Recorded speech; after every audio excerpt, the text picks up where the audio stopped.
إن الحمد لله نحمده ونستعينه ونستغفره ونؤمن به ونتوكل عليه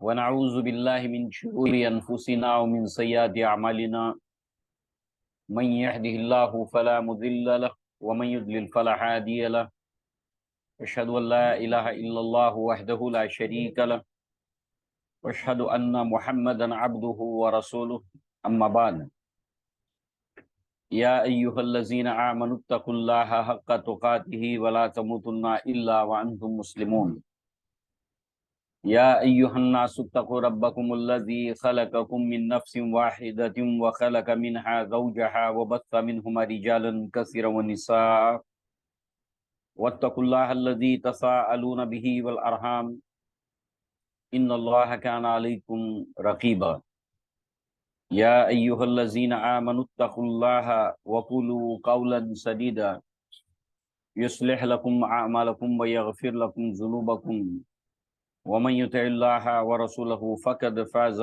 فوزا عظيما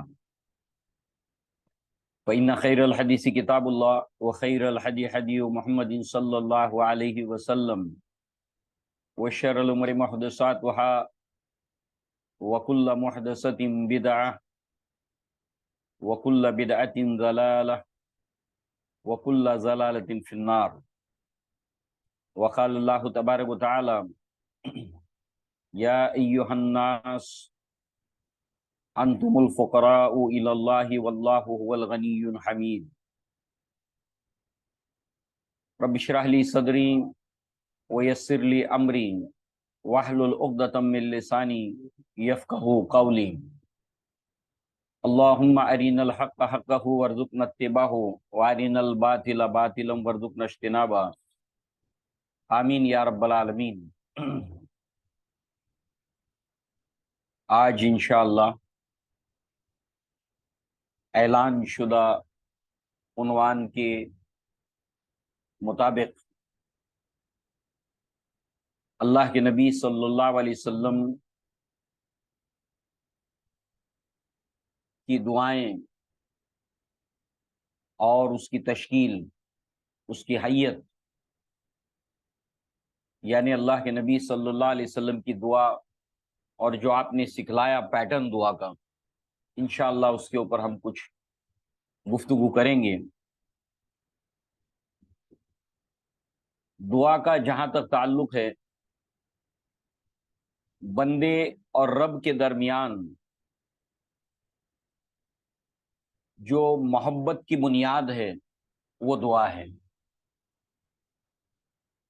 چونکہ دعا کے تعلق سے اللہ کے نبی صلی اللہ علیہ وسلم نے فرمایا کہ الدعاء هو العبادہ، دعا ہی اصل عبادت ہے، دعا عبادت ہے۔ اس نسبت سے عبادت کے تعلق سے جو اس کی اسپرٹ اور روح ہے وہ ہے العبادت اجماع اصلین، عبادت دو چیزوں کے جمع ہونے کا نام ہے، غایت الحب ما غایت الذل والخضوع، انتہائی محبت اللہ تعالی سے اور انتہائی تواضع اور خاکساری اللہ تبارک و تعالیٰ کے لیے۔ تو گویا دعا کا جہاں تک تعلق ہے، یہ عبادت جیسے کہ انتہائی محبت کا نام ہے، تو محبت کی اللہ تبارک و تعالیٰ کے ساتھ میں جو بنیاد ہے وہ دعا ہے۔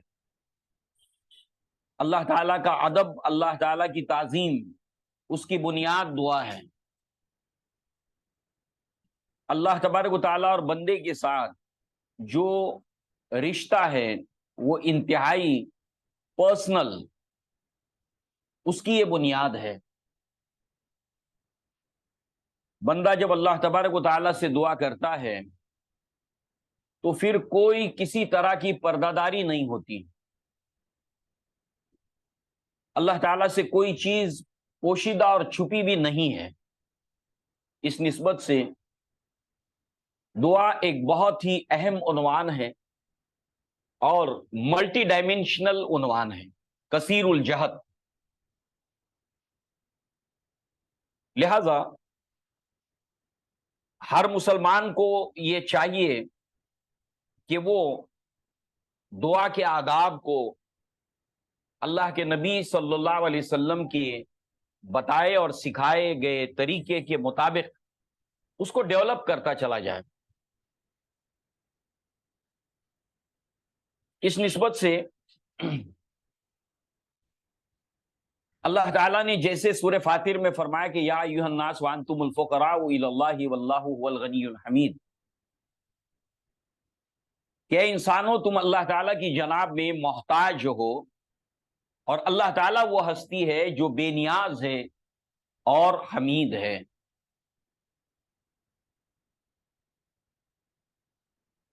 اللہ کے نبی صلی اللہ علیہ وسلم کی دعاؤں میں اور جو کتاب اللہ کے نبی پر نازل ہوئی قرآن مجید، اس کے اندر کئی ایسی مثالیں ہیں کہ جس کے اندر ہر اس دعا کے اندر دو حصے ہم کو بنیادی طور پر نظر آتے ہیں۔ ایک کہ جب کبھی بھی کوئی نبی اللہ تعالیٰ سے دعا مانگتا ہے، اللہ کے نبی اللہ تعالیٰ سے دعا مانگتے ہیں، اس کی ایک بنیاد ہوتی ہے کہ وہ اپنے محتاج ہونے کو اللہ تعالیٰ کے سامنے پیش کرتے ہیں، وَأَنْتُمُ الْفُقَرَاءُ إِلَى اللَّهِ۔ اور دوسری طرف اللہ تبارک و تعالیٰ جو غنی ہے، حمید ہے، بے نیاز ہے،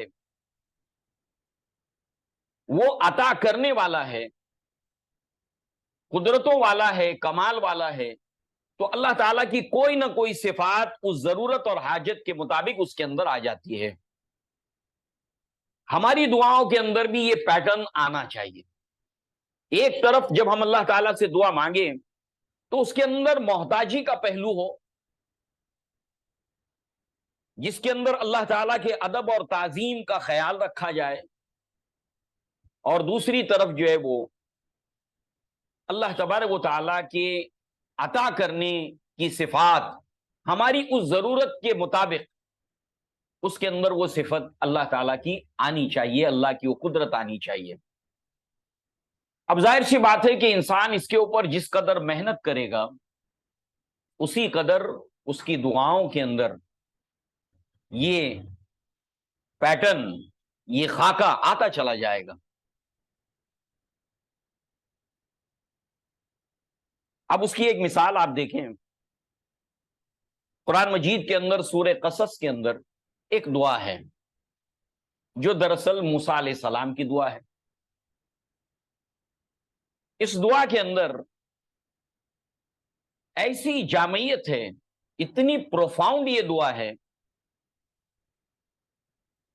کہ اس دعا کے تعلق سے اگر اس کے سیاق و سباق کو ہم اگر سامنے رکھیں، جب موسیٰ علیہ السلام نے اللہ تعالیٰ سے یہ دعا مانگی ہے تو اس کا ایک پس منظر ہے، اس کا ایک بیک گراؤنڈ ہے،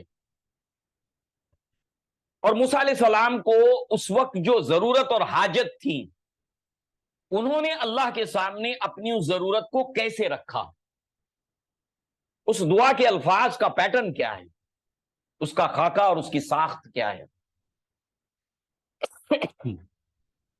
موسیٰ علیہ السلام ایک غیر ارادی ان کے ہاتھوں قتل ہوا مصر کے اندر، یہ بیک گراؤنڈ ہے اس دعا کے لیے۔ اب وہاں سے فرعون اور اس کے حواری موسیٰ علیہ السلام کو تلاش کر رہے ہیں۔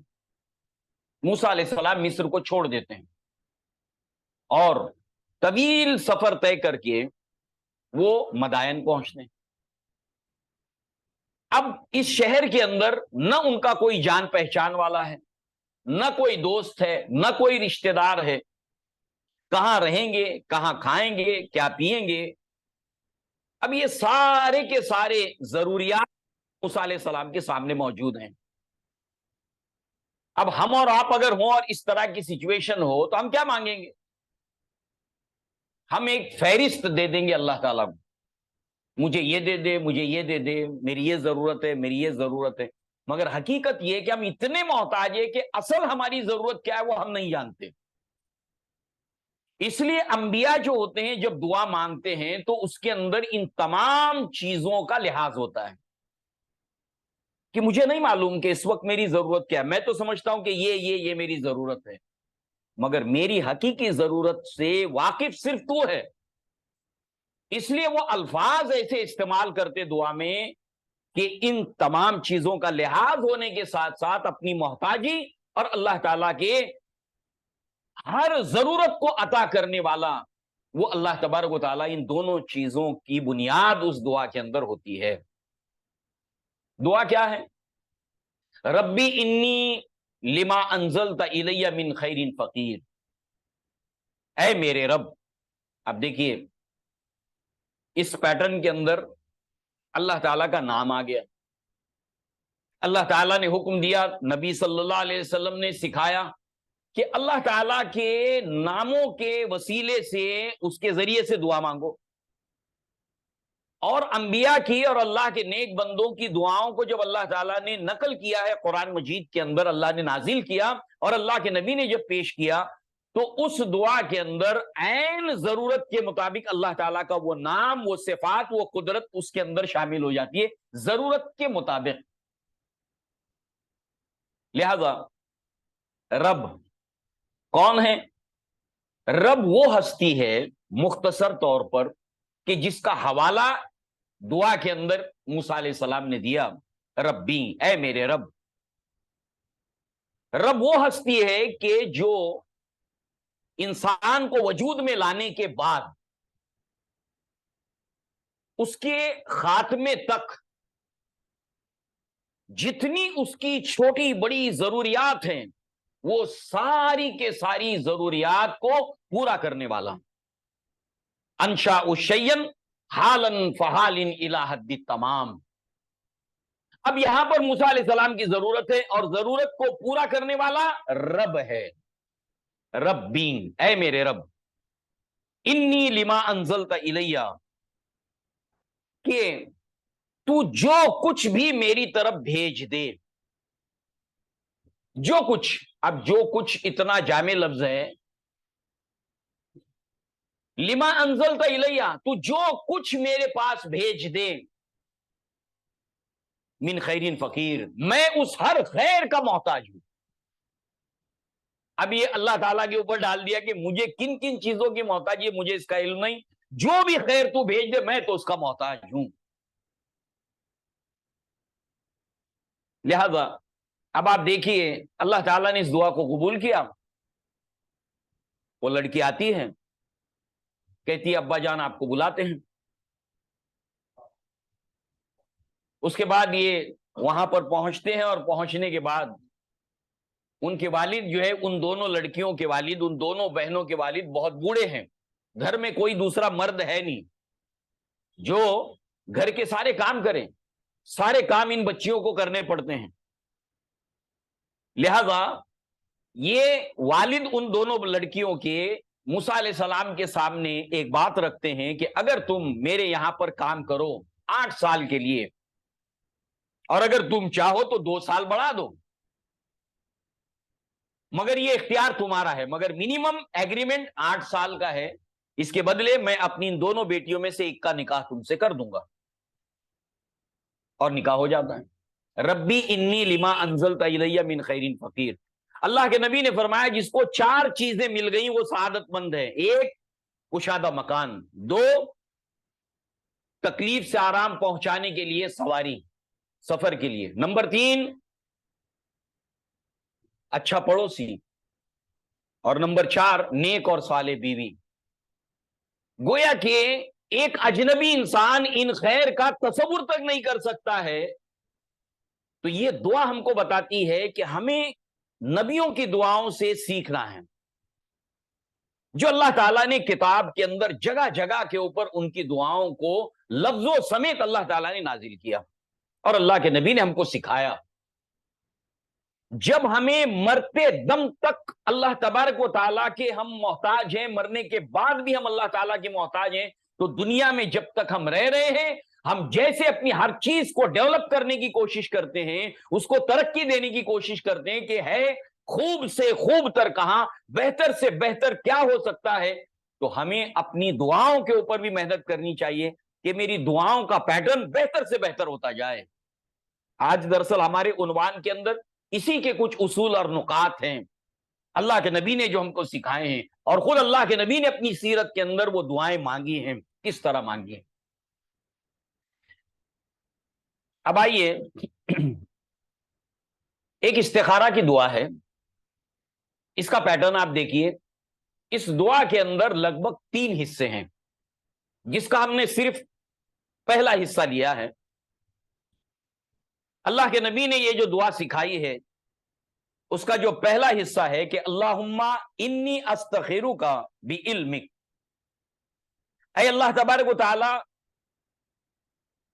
میں تجھ سے سوال کرتا ہوں خیر کا تیرے علم کے حوالے سے. یہ تیرے علم کے حوالے سے، ایک چیز کو میں خیر سمجھتا ہوں، آپ خیر سمجھتے، آپ یہ میرے لیے خیر ہے، جبکہ اللہ نے فرمایا عسیٰ ان تحبوا شیئا وہو شر لکم، تم کسی چیز کو پسند کرتے ہو، اپنے لیے خیر سمجھتے ہو، مگر وہ تمہارے لیے خیر ہوتا نہیں، تمہارے لیے شر ہوتا ہے وہ. کیونکہ ہمارا علم ہے محدود، ہمارا علم ہے ناقص، لہذا تیرے علم کے مطابق جو خیر ہے میں اس کا سوال کرتا ہوں، میرے علم کے مطابق نہیں. اللہ کے نبی صلی اللہ علیہ وسلم صحابہ کرام کو استخارے کا عمل اور استخارہ اس طرح سکھایا کرتے تھے، صحابہ کرام کہتے جیسے کہ قرآن مجید کو سکھایا کرتے تھے.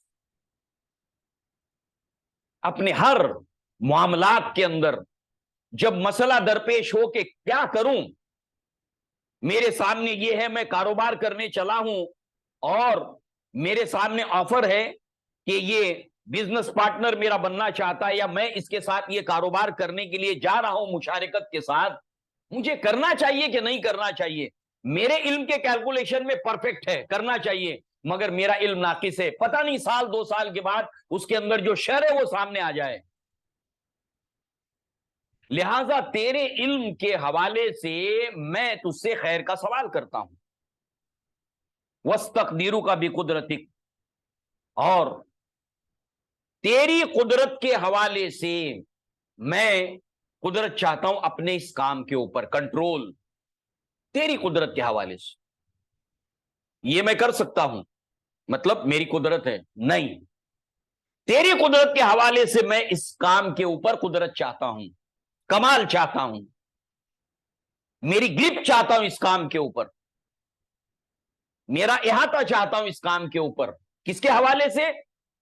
ہر جگہ پر اللہ تبارک و تعالیٰ کی قدرت کا ریفرنس اور حوالہ اور وسیلہ تیری قدرت کے حوالے سے. وَأَسْأَلُكَ مِن فَضْلِكَ الْعَظِيمِ، تجھ سے سوال کرتا ہوں میں تیرے فضل عظیم میں سے. یہ عظیم تو سپرلیٹیو ڈگری ہے، افضل، اعلیٰ اور عظیم. تیرے افضل جو ہے وہ فضل میں سے میں تجھ سے سوال کرتا ہوں. فَإِنَّكَ تَقْدِرُ وَلَا أَقْدِرُ، بے شک اے اللہ تو قدرت رکھنے والا ہے، مجھے کوئی قدرت نہیں ہے، مجھے کوئی کنٹرول نہیں، مجھے کوئی قدرت نہیں، قدرت والا تو ہے. وَتَعْلَمُ وَلَا أَعْلَمُ، تو سب کچھ جاننے والا ہے، مجھے کچھ نہیں معلوم، مجھے نہیں معلوم. وَأَنْتَ عَلَّامُ الْغُیُوبِ، اور تو ہر چھپی اور پوشیدہ چیز کا علم رکھنے والا ہے. میرا یہ جو میٹر ہے اس میں کیا کیا چیزیں چھپی ہوئی مجھے تو نہیں پتا ہے.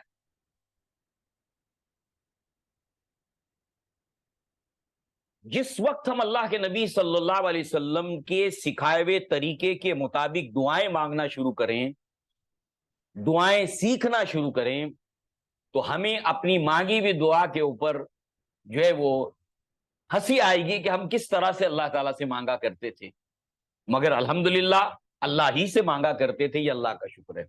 مگر ظاہر سی بات ہے کہ ہمیں اللہ تعالیٰ سے دعا مانگنا، اس کا علم سیکھنا چاہیے. ایسے ہی محدثین نے اپنی کتابوں کے اندر، احادیث کی کتب کے اندر مستقل چیپٹر قائم کیا کتاب الدعوات کا. بخاری ہو، امام مسلم ہو، ترمذی ہو، تمام محدثین نے چیپٹر قائم کیا اور اتنے ابواب قائم کیے اس کے اندر. کس لیے؟ کہ ہم اللہ کے نبی نے جو ہم کو سکھایا طریقہ اس کو سیکھیں. لہذا اب آپ دیکھیے، جو قرآن اللہ کے نبی کے اوپر نازل ہوا اس کے اندر ایک ریفرنس ہم لے لیں زکریا علیہ السلام کا. سچویشن کیا ہے؟ بیوی بانجھ ہے، اولاد ہونے کا کوئی چانس نہیں ہے، خود ان کی ہڈیاں پوری بوسیدہ ہو چکی ہیں، بال پورے پورے سفید ہو چکے ہیں. یعنی کوئی بھی ذی شعور آدمی اگر دیکھے اس سچویشن کو، آج کی اصطلاح میں کہیں تو ڈاکٹروں نے جواب دے دیا. مگر ایسی سچویشن میں جبکہ سارے دروازے مکمل طور پر بند ہیں انسان کی سمجھ اور فہم کے مطابق، مگر اللہ تعالیٰ سے گمان ایسا ہے کہ یہ دروازے بنانے والا بھی اللہ ہے، اسباب کو بنانے والا بھی اللہ تعالیٰ ہے. وہ اللہ تعالیٰ ان اسباب کا، ان ذرائعوں کا رب ہے اور مالک ہے، یہ یقین. اللہ تبارک و تعالیٰ ان اسباب کے اوپر قدرت رکھتا ہے، وہ ان کا خالق ہے. اذا اراد اللہ شیئا حین اسبابہ، جب اللہ تعالیٰ کسی چیز کا ارادہ کر لیتا ہے تو پھر وجوہات پیدا کر دیتا ہے. کام آپ کے ہوتے چلے جاتے اور وجہ بنتی چلی جاتی ہے، ورنہ آپ مہینوں اور سالوں کوشش کرتے ہیں، کام ہی نہیں بنتا ہے. مگر جب اللہ کام بنانے پہ آتا ہے تو چھوٹی چھوٹی وجوہات بنتی ہے اور آپ کا کام بن جاتا ہے. تو اللہ تعالیٰ جب کسی چیز کا ارادہ کرتا ہے تو اللہ اسباب، وجوہات پیدا کر دیتا ہے کہ آپ کا کام ہو جائے. اس اسباب کی دنیا کے اندر زکریا علیہ السلام کے لیے سارے اسباب کے دروازے بند ہیں اور اللہ تعالیٰ سے وہ دعا کرتے ہیں. قالا، زکریا علیہ السلام نے کہا، ربی، اے میرے رب، انی وہن العظم منی، میری ہڈیاں بوسیدہ ہو چکی ہیں، واشتعل الراس شیبا، میرے پورے بال سفید ہو چکے ہیں. اس کے لغوی معنی اگر دیکھیں ہم ان الفاظ کے تو دعا کے اندر اور ڈیپتھنس سمجھ میں آتا ہے. واشتعل الراس، یہ اشتعال اردو میں لفظ استعمال ہوتا ہے اور شعلہ لفظ استعمال ہوتا ہے. جب کسی چیز کے اندر شعلہ مارتا ہے کوئی چیز تو ہر چیز کو خاک میں ملا دیتی ہے. ایسے میرے پورے پورے بال سفید ہو چکے ہیں، ہڈیاں بوسیدہ ہو چکی ہے، بیوی بانجھ ہے. ولم اکم بدعائک ربی شقیا، بات تو یہ دنیاوی اعتبار سے درست ہے، مگر اے میرے رب، میں تجھ سے دعا مانگ کر کبھی بھی نامراد نہیں ہوا ہوں. جب جب میں نے تجھ سے دعا مانگی ہے میں بامراد ہوا ہوں، مجھے اپنی مراد مل گئی ہے. یہ ہے اللہ تبارک و تعالیٰ کے ساتھ گمان، اچھا گمان. یعنی معلوم کیا ہوا؟ دعا کے اندر دنیاوی اعتبار سے کیسے ہی مایوس کن حالات ہوں، کیسے ہی اسباب کے دروازے بند ہو، مگر کبھی بھی دعا مانگنے کے لیے اصولوں میں سے، یہ اصول ہے اس کے پیٹرن میں سے ہے کہ کتنا ہی مشکل سے مشکل معاملہ ہو، ہمارے ذہن میں اس کو لے کر نیگیٹو تھنکنگ نہیں آنی چاہیے کہ it is just too impossible, نہیں، بلکہ ہمارے اندر ایک امید ہونی چاہیے کہ میں مانگ کس سے رہا ہوں؟ اس ہستی سے جو اس تمام کائنات کا اکیلا اور یکتا رب ہے اور یہ ساری کے ساری چیزیں اس کی محتاج ہیں، اس کے حکم کی پابند ہیں. لہذا جو ہے وہ یہاں پر اس دعا کے پیٹرن کے اندر ہم کو جو چیز ملتی ہے وہ اللہ تعالیٰ سے اچھا گمان رکھنا. اللہ کچھ بھی کر سکتا ہے، اللہ علی کل شیء قدیر ہے. وذالک علی اللہ یسیر، اللہ تعالیٰ کے لیے انتہائی ہر چیز آسان ہے، مشکل کچھ نہیں. اور اللہ کے نبی صلی اللہ علیہ وسلم نے جملے معاملات میں ہمارے کل کے کل میٹرز کے اندر اللہ کے نبی صلی اللہ علیہ وسلم نے جو بات ہمیں بیان کی ہے وہ یہ کہ اللہ تعالیٰ فرماتا ہے، حدیث قدسی کا حصہ ہے، انا عند ظن عبدی بی، میں بندے کے ساتھ ویسا ہی معاملہ کرتا ہوں جیسا وہ میرے بارے میں سوچتا ہے۔ زکریا علیہ السلام کیا کہہ رہے ہیں؟ میں تجھ سے دعا مانگ کر کبھی بھی آج تک نامراد نہیں ہوا ہوں، میرا گمان یہ ہے۔ کتنے پر امید ہیں حالات اور اسباب نہ ہونے کے باوجود، اور پھر ہم سب کو معلوم ہے آگے ہوا کیا۔ اللہ تعالیٰ نے ایسا بیٹا دیا کہ اس کی نظیر اور اس کی مثال ملنا مشکل ہے۔ اب اس کی ڈیٹیل پہ ہم نہیں جائیں گے، اس دعا کا پیٹرن ہم نے دیکھا۔ اس کے بعد جو ہے وہ آپ دیکھیے، دعا کے معاملے میں اللہ کے نبی نے ایک اصول جو ہمیں بتایا کہ دعا کو لے کر جو ہے وہ بے دلی کے ساتھ، بدظنی کے ساتھ دعا نہ مانگی جائے۔ جیسے اللہ کے نبی نے فرمایا کہ کوئی اللہ تعالیٰ سے یوں دعا مانگتا ہے، اللہم اغفر لی ان شئت، اے اللہ تعالیٰ تو اگر چاہے تو مجھے معاف کر دے۔ یعنی اس پیٹرن کے مطابق، اے اللہ اگر تو چاہے تو مجھے دے دے، اے اللہ تو چاہے تو میرا ایک کام بنا دے، اے اللہ تو چاہے تو یہ کر دے، اے اللہ تو چاہے تو کر دے۔ یہ بالکل سراسر غلط طریقہ ہے اور غلط الفاظ ہے، یہ اللہ کے ادب اور تعظیم کے مطابق نہیں ہے۔ تم نے اللہ تعالیٰ کو جانا نہیں، اللہ کو پہچانا نہیں۔ اللہ کے نبی صلی اللہ علیہ وسلم نے آگے فرمایا کہ فَإِنَّ اللَّهَ، دوسری روایت کے اندر، یہی روایت ایک حدیث کے اندر ہے اور دوسری روایت کے اندر یہ الفاظ ہیں، فَإِنَّ اللَّهَ صَانِعُ مَا شَاءَ، کہ اللہ تبارک و تعالیٰ تو جو چاہتا ہے وہ کرتا ہے اور کوئی چیز اس کو رکاوٹ نہیں بن سکتی۔ تم ایسا کیوں مانگتے ہو؟ اے اللہ تو اگر چاہے تو مجھے دے دے،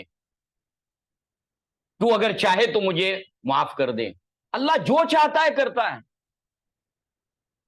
اس کو کوئی چیز روک نہیں سکتی۔ جو تمہاری ضرورت ہے مانگو اللہ تعالیٰ سے، یہ چاہے والا لفظ لانے کی ضرورت نہیں ہے، اللہ تعالیٰ کے ادب کے خلاف ہے، اللہ تعالیٰ کی تعظیم کے خلاف ہے۔ اسی کے ساتھ ساتھ جو ہے وہ آپ دیکھیے، اللہ کے نبی نے فرمایا بلکہ تم پورے عزم کے ساتھ، پوری پختگی کے ساتھ اور پورے یقین کے ساتھ اور عظیم رغبت کے ساتھ، دل کے پورے شوق کے ساتھ اللہ تبارک و تعالیٰ سے تم دعا مانگو، اور اللہ تعالیٰ کے لیے کوئی بھی چیز بڑی نہیں ہے، کوئی بھی چیز مشکل نہیں ہے۔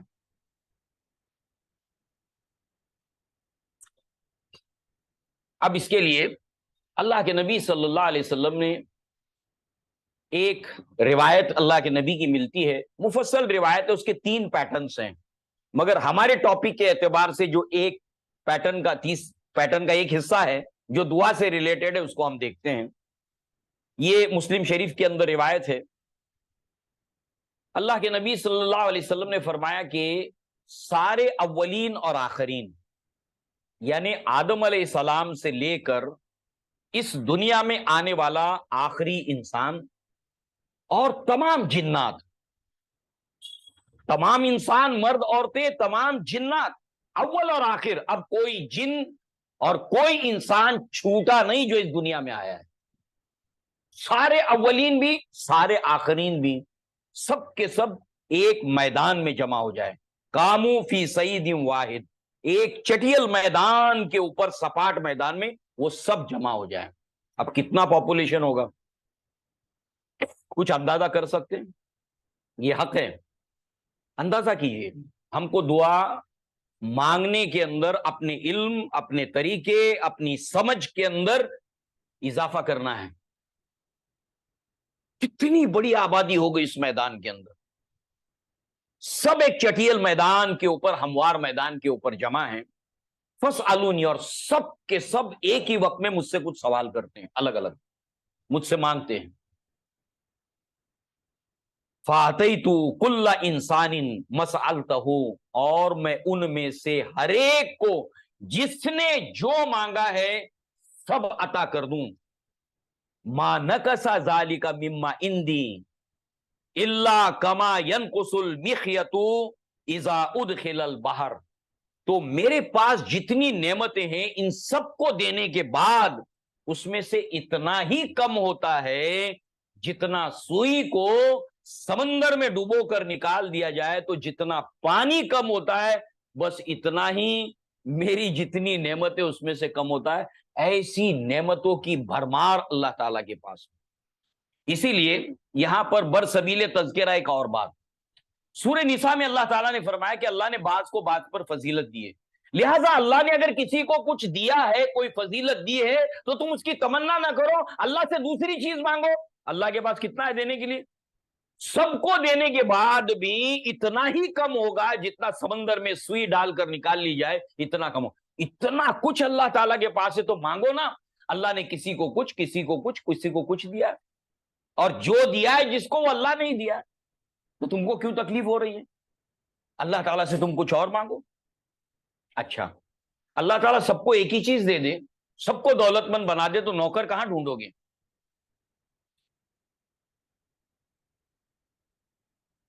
سب کو ایک جیسی چیز مل جائے تو اس کی ویلیو ختم ہو جائے.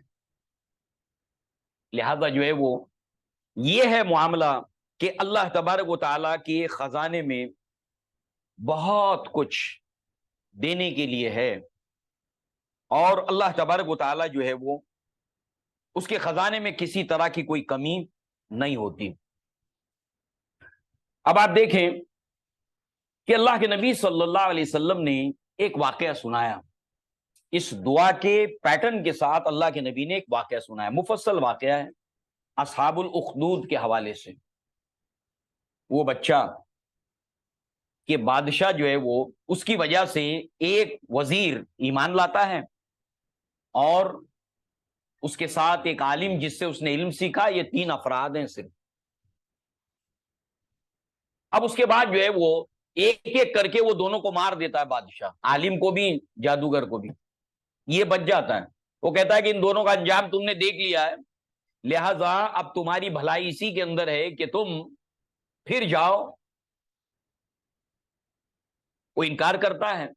اب یہ بادشاہ حکم دیتا ہے کہ لے جا کر اس کو بیچ سمندر کے اندر، دریا کے اندر لے جا کر اس کو پانی میں پھینک دو. لے جاتے ہیں. اب آپ دیکھیے سچویشن اور حالات کیا ہیں، بچنے کا کوئی امکان ہے، مگر اس وقت وہ بچہ اللہ تعالیٰ سے کیا دعا مانگتا ہے؟ اللہم اکفنی بما شئت، اے اللہ تعالیٰ تو میرے لیے کافی ہو جا جس طرح چاہے. اگر ہم آسان لفظوں میں کہنا چاہیں تو مجھے تو عام سے مطلب ہے، پیڑ گننا نہیں ہے مجھے، جیسے چاہے تو میری مدد فرما، کافی ہو جا ان کے مقابلے میں. اللہم اکفنی بما شئت. اللہ کافی ہوا کہ نہیں ہوا؟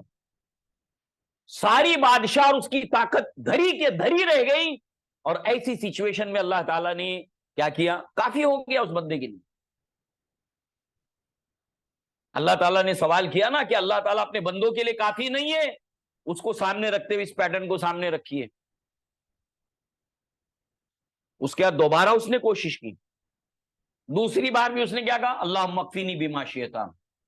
اب 2 دعائیں ہم نے دیکھی ہیں، بلکہ دعاؤں میں کئی پیٹرنز ہم نے دیکھے ہیں. ہمارے سامنے کسی طرح کی کوئی سچویشن ہے، اس کا امیجنیشن کر کے، اس کا تصور کر کے، ربی انی لما انزلت الی من خیر فقیر،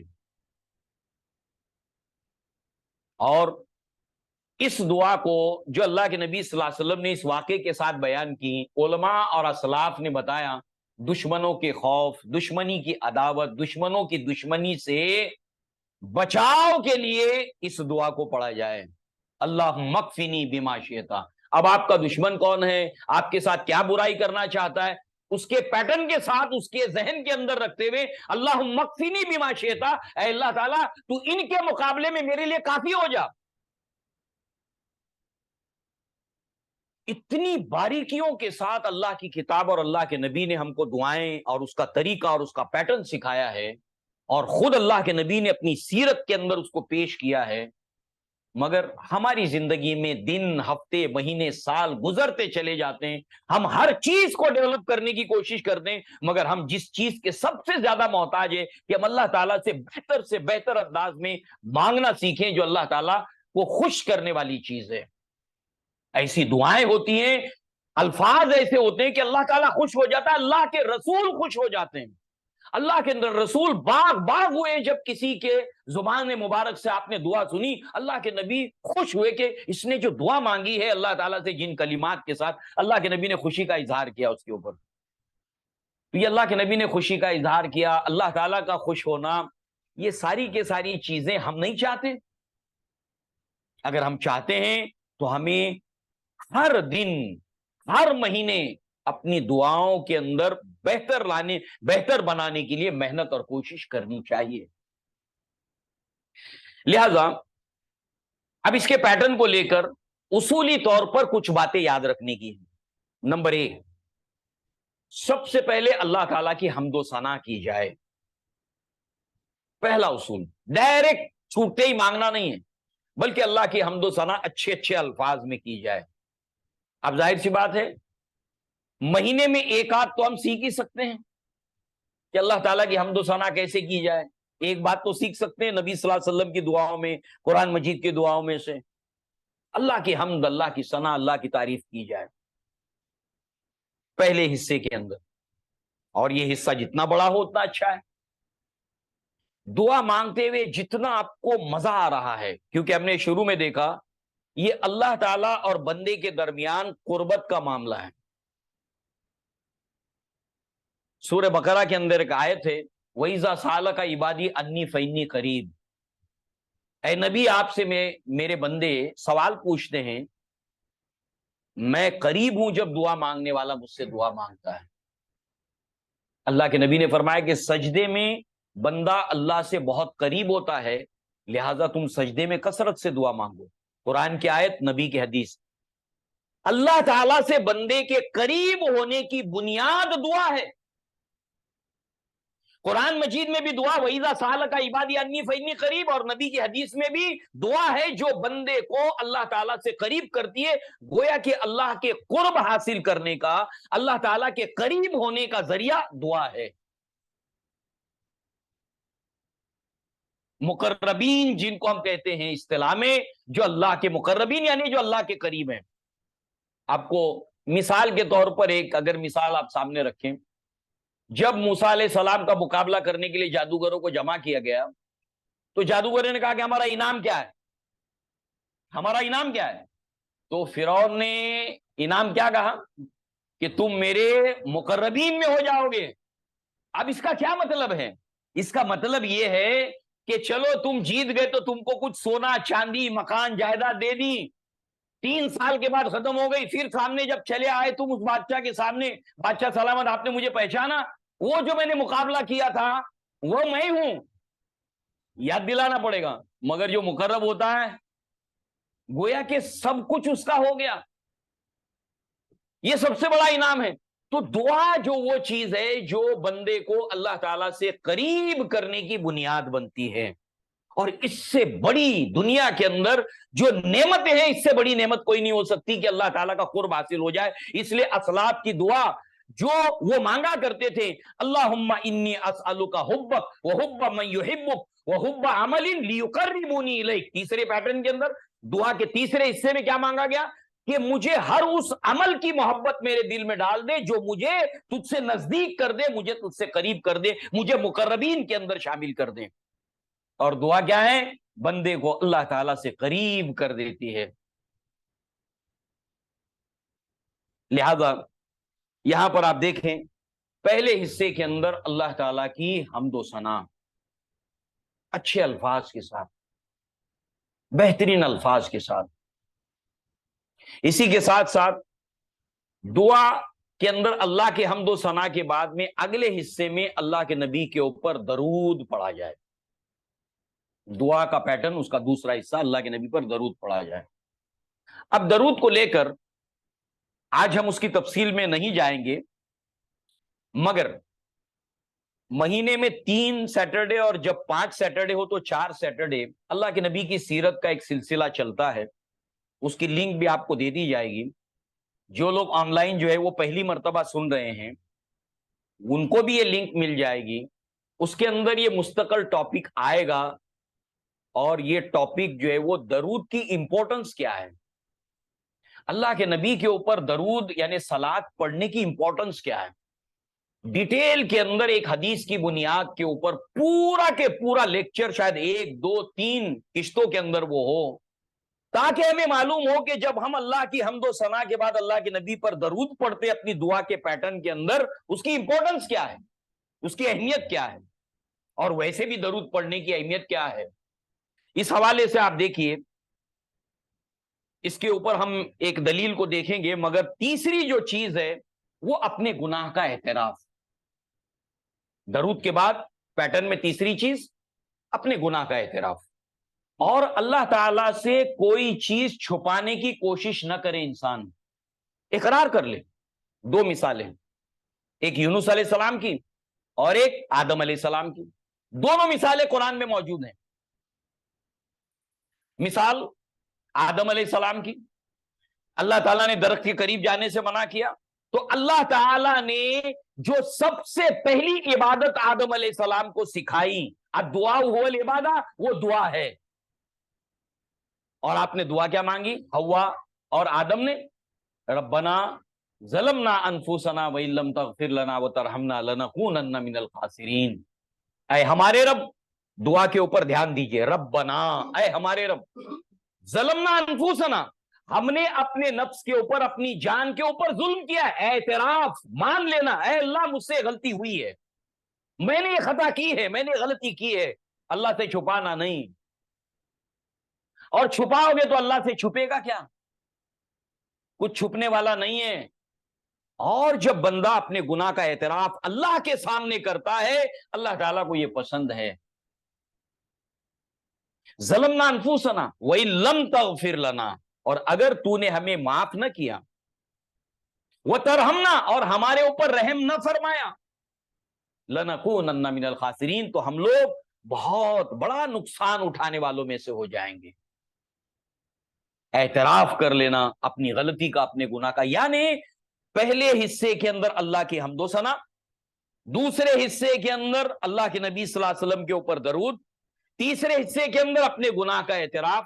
اور جیسے جیسے ہم اس پیٹرن میں آگے بڑھتے چلے جاتے ہیں، یہ پیٹرن اتنا نیچرل ہے، اتنا دل کے قریب ہے، کہ جب انسان اپنے گناہ کے بوجھ کی وجہ سے وہ بار اتارتا ہے اللہ تعالیٰ کے سامنے کہ میں نے یہ گناہ کیا ہے، اس کے اندر اللہ تبارک و تعالیٰ کے محسن ہونے، اللہ تبارک و تعالیٰ کے معاف کرنے والے ہونے کا جو تصور بڑھتا جاتا ہے، اس سے اللہ تعالیٰ کی محبت اس کے دل میں بڑھتی جاتی ہے۔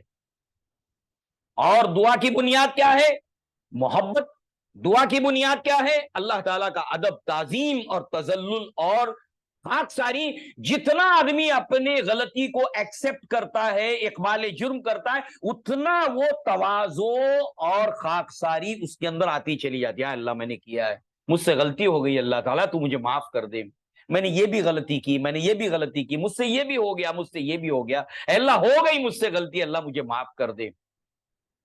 اور یہ وہ وقت ہوتا ہے کہ اللہ کی حمد، نبی پر درود اور گناہ کے اعتراف کے بعد یہ اتنا فطری پیٹرن ہے کہ آنکھوں سے آنسو نکال دیتا ہے جب انسان اپنے گناہ کا اعتراف کرتا ہے۔ اور اس کے بعد چوتھے نمبر پر آپ کی ضرورت اللہ کے سامنے رکھ دو، یہ پیٹرن ہے، اسی پیٹرن کو اپنے ڈیولپ کرتے چلے جانا ہے۔ گناہ کے اعتراف کے لے کر آدم علیہ السلام کی دعا کو ہم نے دیکھا۔ یونس علیہ السلام نے کیا کیا؟ اللہ تبارک و تعالیٰ کی طرف سے ہجرت کا حکم آنے سے پہلے غصے کی حالت میں اپنی قوم کے اوپر چل دیے، اللہ کا حکم نہیں آیا، مچھلی نے نگل لیا۔ اب اندھیروں کے اندر، فی الظلمات کا لفظ آیا ہے، ظلمات پلورل ہے، جمع کا صیغہ ہے۔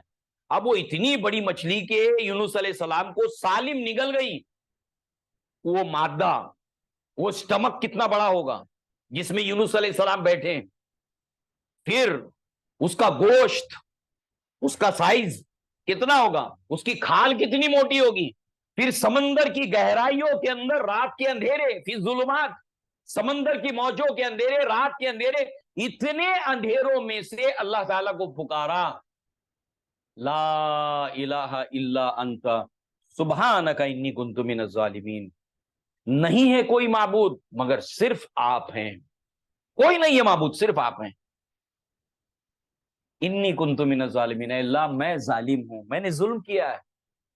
آدم علیہ السلام، یونس علیہ السلام، دعا کے پیٹرن میں نمبر 1 اللہ کی حمد و ثنا، اچھے لفظوں کے ساتھ اس کی تعریف، حمد و ثنا، اپنی ضرورت کے مطابق اللہ تعالیٰ کے اسماء کا حوالہ دینا، نبی پر درود پڑھنا، گناہ کا اعتراف کرنا، اور چوتھے نمبر پر اپنی حاجات کو اللہ تعالیٰ کے سامنے رکھنا، اپنی ضروریات کو اللہ کے سامنے رکھنا۔ اب درود کو لے کر مختصر طور پر ہم دیکھیں گے، ابی ابن کعب ہیں اور علامہ ابن قیم نے اس دعا کو بنیاد بنایا، ایک ضخیم کتاب لکھی ہے، اسی حدیث کی بنیاد پر پوری ایک کتاب لکھی ہے۔ اور حدیث کیا ہے؟ ابی ابن کعب کہتے ہیں کہ میں نے اللہ کے نبی سے کہا، یا رسول اللہ صلی اللہ علیہ وسلم، انی اکثر الصلاۃ، میں اکثر آپ کے اوپر درود پڑھتا ہوں، کثرت کے ساتھ آپ کے اوپر درود پڑھتا ہوں۔ ابی ابن کعب بہت زبردست صحابی ہیں، اللہ تعالیٰ نے ان کا نام لیا تھا نبی صلی اللہ علیہ وسلم سے کہ آپ ابی ابن کعب کو قرآن سنائیں، لم یکن الذین کفروا، ان کا مقام دیکھیے آپ، اور ان کا عمل کیا ہے؟ اے اللہ کے نبی میں آپ پر کثرت سے درود پڑھتا ہوں۔ یہ ہم کو کیا ترغیب دیتا ہے؟ جب موقع ملے نبی پر درود پڑھتے رہو، جب موقع ملے نبی پر درود پڑھتے، جب موقع ملے نبی پر درود پڑھتے رہو، بہت فائدے کی چیز ہے۔ آج ہم اس کے اوپر ڈیٹیل میں نہیں جانے والے، اگر آپ کو دلچسپی ہے وہ آئے گا، اور مزید یہ کہ کنٹینیوشن کے ساتھ میں سیرت کا ایک سلسلہ وہاں پر جاری ہے۔ تو جب سورہ احزاب جو نازل ہوئی ہے نبی کے اوپر، وہ ہجرت کے 4تھے سال میں نازل ہوئی ہے، اور اس کے اندر آیت ہے ان اللہ وملائکتہ یصلون علی النبی یا ایھا الذین آمنوا صلوا علیہ وسلموا تسلیما، تو وہاں پر آئے گا کہ اللہ نے ہمیں یہ حکم دیا ہے نبی پر صلوات پڑھنے کا، اللہ بھیجتا ہے درود، فرشتے بھیجتا ہے، مومنوں تم بھی بھیجو نبی پر، یہ اللہ نے ہمیں حکم دیا ہے، سوچنے کی بات ہے، اللہ بھیجتا ہے، فرشتے بھیجتے، تم بھی بھیجو۔ اللہ کا درود کیا ہے، فرشتوں کا درود کیا ہے، ہمارا درود کیا ہے، وہ سب ڈیٹیلز وہاں پر آئے گی، مگر یہاں پر مختصر طور پر اس حدیث کی بنیاد پر وہ کتاب پوری لکھی ہے۔ اے اللہ کے نبی، اکثر میں آپ کے اوپر درود پڑھتا ہوں، علیکا فکم اجعل لک من صلاتی، تو اللہ کے نبی صلی اللہ علیہ وسلم میں کتنا درود پڑھوں، آپ کے اوپر کتنا درود بھیجوں اپنی دعا کے اندر، یعنی جب بھی میں دعا مانگوں اس کے اندر کتنا حصہ آپ کے اوپر درود کا ہو، جس کو عربی میں صلات کہتے ہیں۔ ان اللہ و ملائکتہ یصلون علی النبی، ہم اس کو کیا کہتے ہیں؟ درود کہتے ہیں اردو میں۔ لہٰذا میں اپنی دعا کے اندر کتنا حصہ، کتنی مقدار درود کی شامل کروں؟ اللہ کے نبی صلی اللہ علیہ وسلم نے فرمایا ما شئت، جتنا تم چاہو، ایز یو وش، جتنا پڑھنا چاہو درود اپنی دعا کے اندر، پیٹرن میں سیکنڈ پارٹ اللہ کی حمد و ثنا کی، جتنا پڑھنا چاہو پڑھو۔ فقلت الربع، یعنی چوتھائی حصہ، یعنی پوری دعا کے اندر اس کے اگر 4 حصے کیے جائیں تو چوتھا حصہ درود کا شامل رکھوں میں اپنی دعا کے اندر۔ ما شئت، جتنا تم چاہو، فَإِن زِدْتَ فَهُوَ خَيْرٌ لَكَ، مگر تم چوتھائی حصے سے بھی دعا میں تھوڑا سا درود بڑھا دو تو یہ تمہارے لیے اچھا ہے۔ ابی ابن کعب کہتے ہیں فقلت فالنصف، 50%، میں اپنی دعا کے اندر 50% درود پڑھوں۔ ما شئت، اللہ کے نبی نے فرمایا تم جتنا چاہو، فَإِن زِدْتَ فَهُوَ خَيْرٌ لَكَ، مگر تم اور بڑھا دو تو تمہارے لیے اچھا ہے۔ فالثلثین، تو اللہ کے نبی صلی اللہ علیہ وسلم 4 حصوں میں سے 3 حصے درود کے اور باقی حصہ ایک، ایسا کروں؟ اللہ کے نبی نے فرمایا کہ اگر تم چاہو تو ٹھیک ہے، مگر اور تم بڑھا دو تو تمہارے لیے خیر ہے۔ تو آپ نے کہا کہ اجعل لک صلاتی کلھا، اے اللہ کے نبی اگر میں پورا کے پورا ہی درود پڑھوں، تو اللہ کے نبی صلی اللہ علیہ وسلم پھر کہا کہ کالا اذ تخفى ہمک ویغفر لک ذنبک، کہ اگر تو ایسا کرے گا تو تیرے تمام غم، پریشانی، تکلیف کے لیے یہ کافی ہو جائے گا، انف ہو جائے گا، اور اس کے ساتھ ساتھ تیرے گناہوں کی معافی کی وجہ بنے گا۔